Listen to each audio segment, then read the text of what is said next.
Shalom et bienvenue sur votre chaîne de décryptage du Coran et de la sunna prophétique de Muhammad. Dans l'émission précédente, nous avons découvert là où Muhammad affirme qu'il ignore le sort que son Dieu lui réserve, ainsi que tous les musulmans après la mort, contrairement à ce que Abdul Majid enseigne.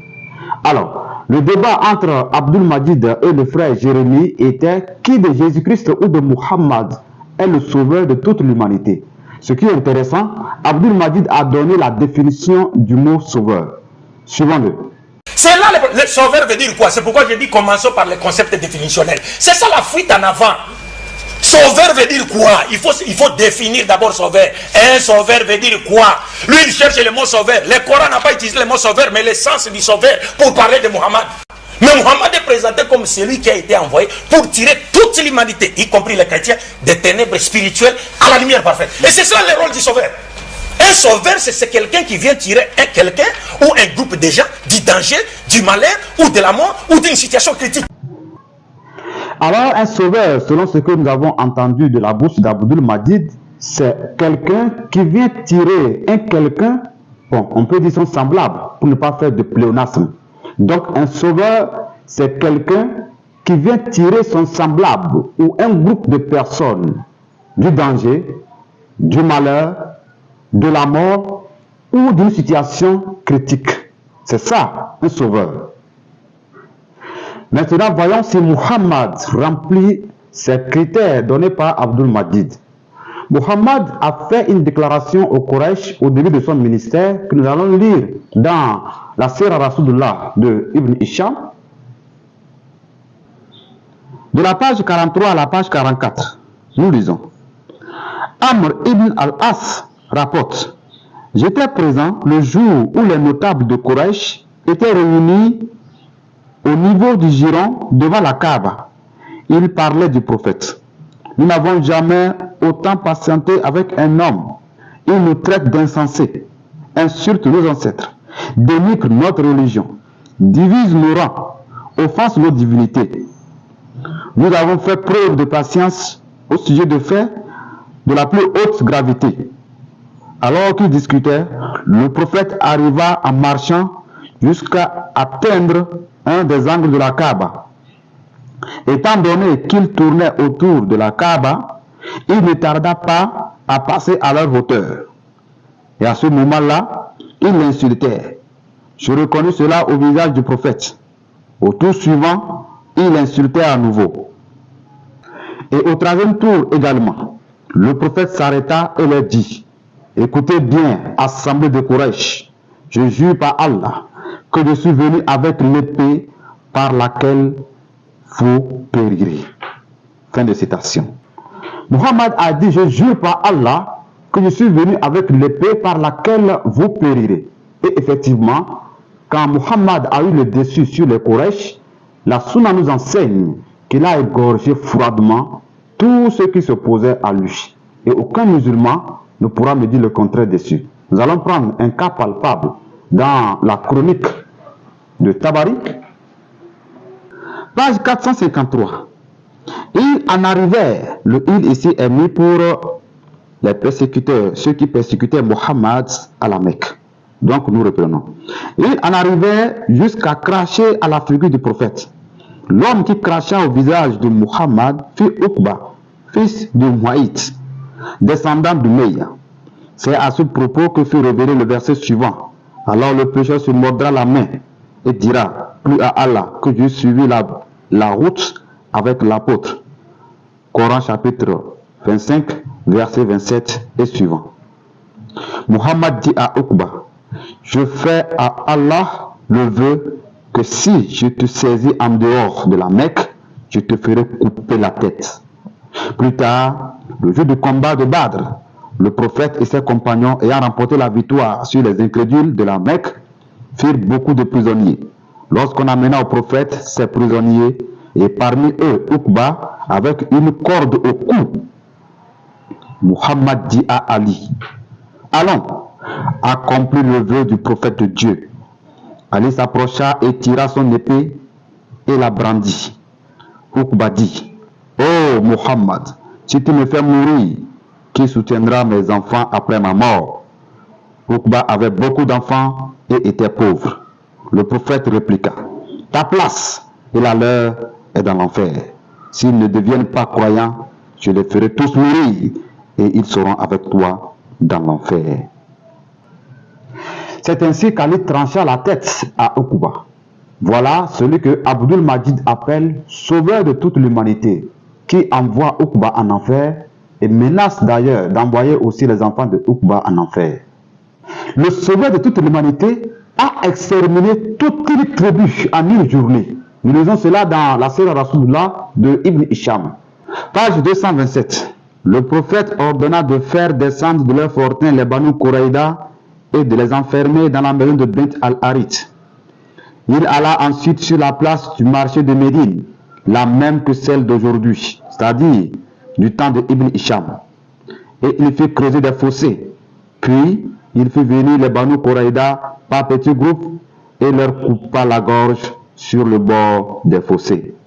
Parmi eux, il y avait Uhayy ibn Akhtab, l'ennemi d'Allah, et Ka'b ibn Sa'd, le chef des Quraïda. Ils étaient 600 à 700 hommes. On dit 800 et même 900.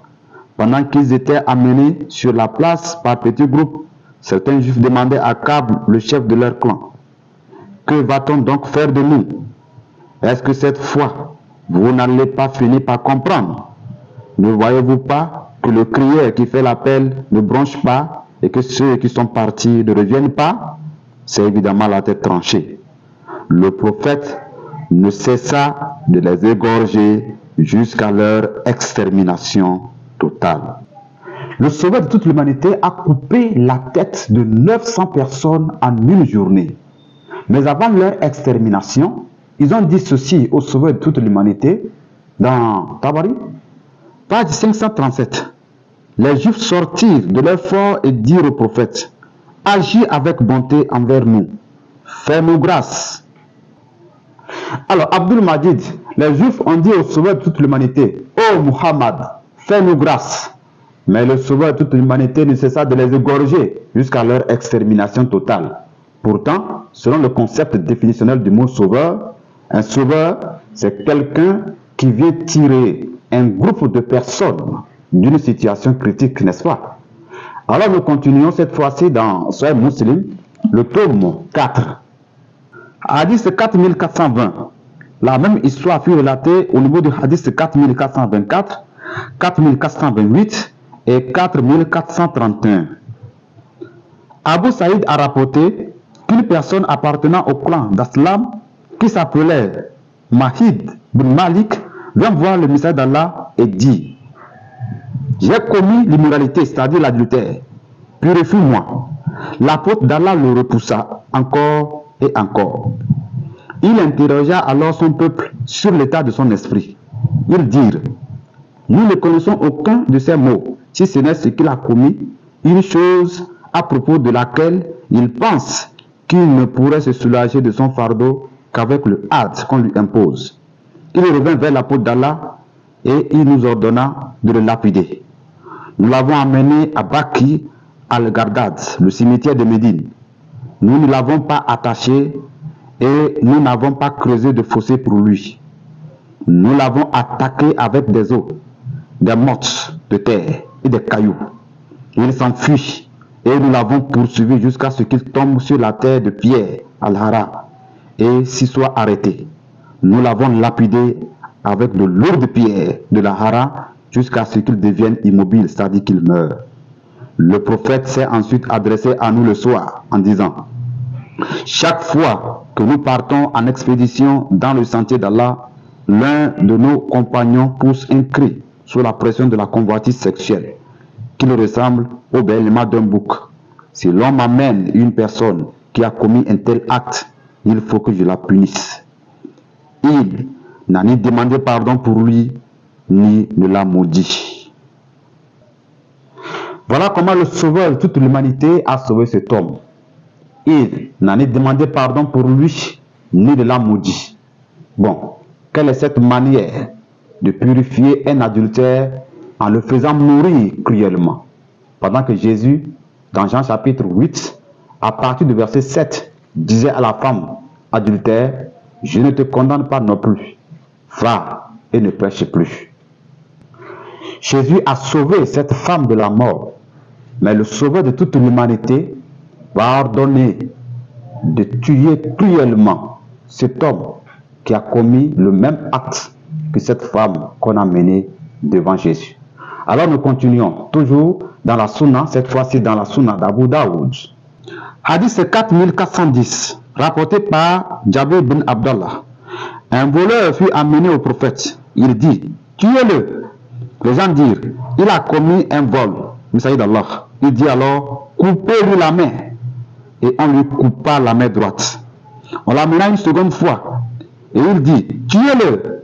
Les gens dirent, il a commis un vol. Messager d'Allah. Il dit alors, coupez-lui le pied. Coupez-lui le pied. On lui coupa le pied gauche. On l'amena une troisième fois. Et il dit, tuez-le. Les gens dirent, il a commis un vol. Messager d'Allah. Il répondit alors, coupez-lui la main. On lui coupa donc la main gauche. On l'amena une quatrième fois. Et il dit, tuez-le. Les gens dirent, il a commis un vol. Messager d'Allah. Il dit alors, coupez-lui le pied. On lui coupa le pied droit. On l'amena une cinquième fois. Et il dit, tuez-le. Nous l'amenâmes et le tuâmes. Nous le traînâmes, le jetâmes dans un puits et le couvrîmes de pierre. C'est celui-là, Abdul Majid appelle sauveur de toute l'humanité. Le sauveur de toute l'humanité, c'est quelqu'un qui vient tirer un quelqu'un de la mort, nous dit Abdul Majid. Mais on a vu Muhammad qui a été incapable de sauver son propre fils Ibrahim de la mort quand celui-ci était à l'agonie. Au lieu que le sauveur de toute l'humanité sauve son fils de la mort, il a commencé à pleurer, laissant la mort emporter son garçon. La preuve dans Sahih Bukhari, le tome 1. Hadith 1303, raconté par Anas bin Malik. Nous sommes allés avec le prophète chez Abu Saïf le forgeron, mari de la nourrice d'Ibrahim, fils du prophète. Le prophète prit Ibrahim dans ses bras, l'embrassa et le flaira. Une autre fois, nous nous sommes rendus chez Abu Saïf. L'enfant était à l'agonie et les larmes coulaient des yeux du prophète. Abdurrahman Ibn Af lui dit, même toi, envoyé d'Allah, tu pleures? Ibn Af dit le prophète, c'est de la compassion.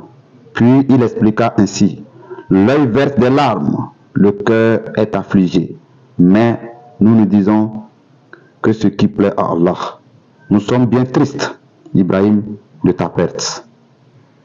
Voilà comment la mort a emporté le garçon du sauveur de toute l'humanité. Pourtant, Abdul Majid a dit, le sauveur de toute l'humanité, c'est quelqu'un qui vient tirer son semblable de la mort. Le sauveur de toute l'humanité, c'est quelqu'un qui vient tirer un groupe de personnes du danger ou des ténèbres à la lumière, nous dit Abdul Majid. Mais on a compris que c'est Abdul Majid qui a fait de Muhammad le sauveur de toute l'humanité. Sinon, Muhammad lui-même a affirmé qu'il ne peut sauver personne, même sa propre fille, du danger de l'enfer. La preuve dans Sahih Muslim, dans le tome 1. Hadith 501. Abu Huraira a rapporté, lorsque ce verset fut révélé, et avertit les gens qui te sont le plus proches, le messager d'Allah appela les Quraysh qui se rassemblèrent. Allant du général au particulier, il dit, ô les Banu Kab ibn Louay, sauvez vos âmes de l'enfer. Ô les Banu Moura ibn Kab, sauvez vos âmes de l'enfer. Ô les Banu Abd Sham, sauvez vos âmes de l'enfer. Ô les Banu Abd Manaf, sauvez vos âmes de l'enfer. Ô les Banu Hashim, sauvez vos âmes de l'enfer. Ô les Banu Abd al-Muttalib, sauvez vos âmes de l'enfer. Ô Fatima, sauve ton âme de l'enfer. En effet, je ne pourrai rien pour vous auprès d'Allah, à part les liens de parenté que je maintiendrai. Muhammad a été plus que clair. Il dit, je ne pourrai rien pour vous, s'adressant à sa famille. Ce n'est pas à vous qu'il va dire le contraire.